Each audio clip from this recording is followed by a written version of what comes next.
Hey guys, this is Daniel. I'm the shop foreman here at BTR Outfitters. Today we're going to be talking about a crucial part of your van purchasing. Your crucial part of your van is going to be your drivetrain. Let's break it down and talk about each individual motor and transmission combo between the Mercedes, the Chevy, and our Ford. We're going to start with the Chevy.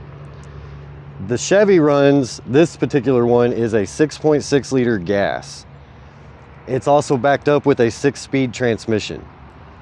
So when you're deciding what you're going to do with your camper van, if you're looking at towing or looking at doing intense off-road, or if you're looking at just driving down the highway, this is a crucial part that you have to look at in order to pick out the right van. The Chevy van, for instance, with the 6.6 gas, is actually a great towing vehicle as well as a great off-road vehicle. With that in mind though, when you look at towing and off-road, you got to look at you're going to lose a little bit of miles per gallon. It has a lot of power, has a lot of low-end torque.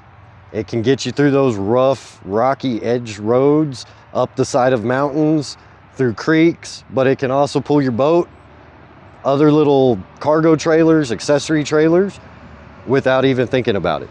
It's an excellent vehicle for an all-around, I'm going to do everything I can overland.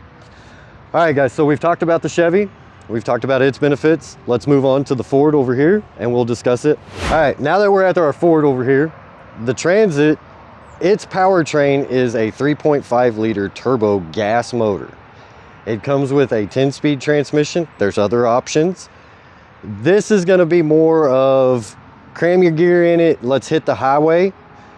It's gonna perform great driving down the highway, but because of its length, its height, and the smaller engine, you're not going to be able to take this thing where that Chevy will go. It's not going to go up mountains and through rivers. It is all-wheel drive. So there is some things you can do there. Beneficial would be bad weather situations you could get in and out of a little easier. The biggest thing on this is its payload is already taken up by the majority of the build on your van. So pulling a trailer, things like that, you can still do, but you're not gonna be able to hook your boat on a big cargo trailer or anything like that. It's gonna have to be a smaller utility style trailer. Your miles per gallon on this though is extremely better than the Chevy. I don't wanna give you details. I don't wanna lie to you. Estimated between probably 15 to 18. So compared to the Chevy, it's gonna be 5 to 10 miles per gallon better, but you're limited on your time and your space of where you can travel. All right, we've discussed the Ford, we've discussed the Chevy. The only thing left is our Mercedes. Let's go over there and check it out now. All right, guys, we're over here at the Mercedes now.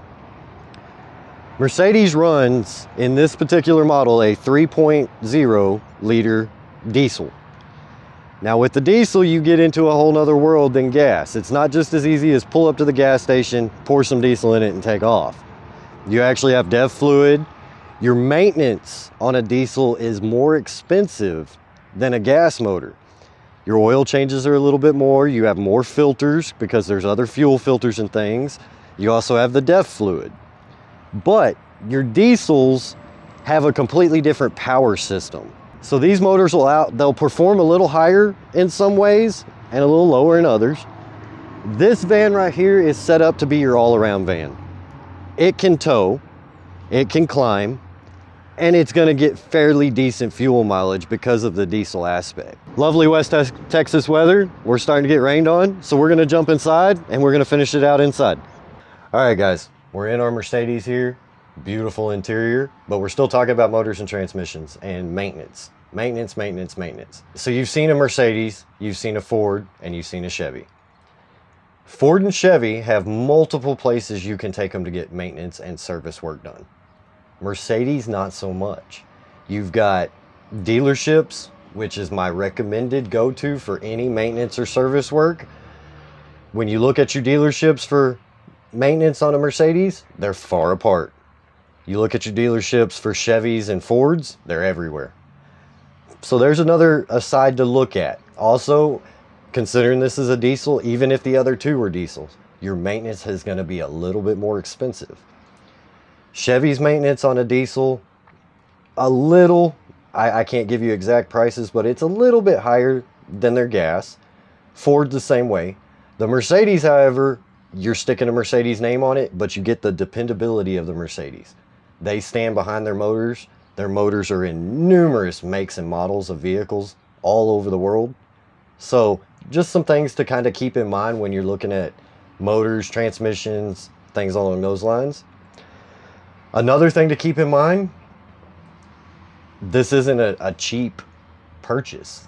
You're looking at a expensive, reliable purchase when you're looking at all these. Mileage. A diesel motor usually will handle more miles than a gas motor. In my personal opinion, Ford, Chevy, Dodge, Mercedes, all these motors are built to make the mileage. If you take care of them and you do your maintenance, they will last. Let's talk about driving one of these. So your car or pickup, whatever you drive, it's smaller, I should say. Not a big wall. If you look at these, the sides of these are tall, they're wide, they're long. So when you're looking at purchasing one, think about what you are comfortable with driving. Not what you think you can drive, but what you're comfortable with. Go test drive them. That is crucial. If you don't know what you're driving, you don't want to purchase it. Our Ford van that we looked at earlier, it has a huge high roof, which is awesome. Just like this one. I'm standing here, I'm 6'1", and I'm not touching my head. That's amazing. But the other side to that is wind. It's not going to be a lay back, relax, like you're driving your Tahoe, your Chevy pickup, your Ford F-150. You're going to have to hold on to that wheel and keep that van on the road. The Chevy van, I'll tell you right now, I've personally driven one. Thing drives like a dream. But it's short, it's squatty. There's not a big wall on the side to catch air. So it drives just like a regular F-150 or Dodge pickup, whatever you may drive. The Mercedes, it's the same kind of as the Ford, but they sit up higher. So they're a little top heavy. So you can feel it sway. Nothing's unsafe about it. It's just you have to be comfortable with your driving. And if you're not comfortable driving a monster, a smaller one, they make low top Fords, they make shorter Fords, they make mid top Fords. Same with Mercedes. Chevy's across the board. It's the same van. Sorry about you. It's the same length, same height. It's about what you can get. The other thing you need to look at when you're driving one is parking one. This is a beast. These things are huge. You want them to be though, because you want the room. Parking one of these may require you to park in the last parking spot at Walmart instead of the first one. It's just how maneuverable they are. The Chevy is going to be a little bit more because it's shorter. The low roof Ford, it's shorter. It'll be easier to park. The Mercedes, the high roof Fords, they're longer chassis, so they're harder to get into that parking spot. Most of these, I'm going to exclude the Chevy this time. The Ford and the Mercedes have a surround view camera system. Backing them up is simple. It's awesome. They're easy to drive. They drive better than my truck as far as backing them up because you can see all the way around you. Chevy, on the other hand, only puts one camera in the back. It's an awesome feature. Makes it great for backing up, but you don't see the sides. But the Chevy's shorter, low top. You can see the sides in your mirror. So there's different features between the brands. You just need to do your research and find out what features you have to have and what features you can do away with. So we've talked about all three of our vans here, Mercedes, Ford, Chevys. We don't have any of the Dodge, the Ram Sprinters. Haven't gotten into that yet. Basic knowledge, basic things of what I talked about here relates over to those. So we've had a couple other videos already posted. Brody discussed some things with y'all. Hunter discussed some interior packages with y'all. Y'all will see me in a later video discuss about some fun accessories. The fun side of your camper build. Make it look beefy, make it look your style. All right guys, be sure to like, comment, subscribe, and we'll see you on the next video.